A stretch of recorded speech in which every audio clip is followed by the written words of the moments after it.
Mga kaakibat, maaari pa ring tumakbo sa halalan si dating Cavite 4th District Representative Kiko Barazaga sa kabila ng kanyang pagkaka-expel sa House of Representatives. Ayon kay COMELEC Chairman George Garcia, administratibong parusa lamang ang expulsion at hindi ito nagdudulot ng perpetual disqualification sa paghawak ng pampublikong tungkulin.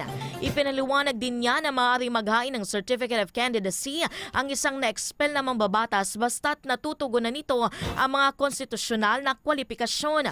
Binigyan din ni Garcia na iba ang expulsion sa kriminal na pagkakahatol na maaaring may kasamang habang buhay na diskwalifikasyon sa paghawak ng tungkulin. Samantala, tinitingnan ng COMELEC ang posibleng pagdaos ng special election sa Dasmariñas, Cavite sa August 22 o 29 para punuan ang nakabakanting pwesto.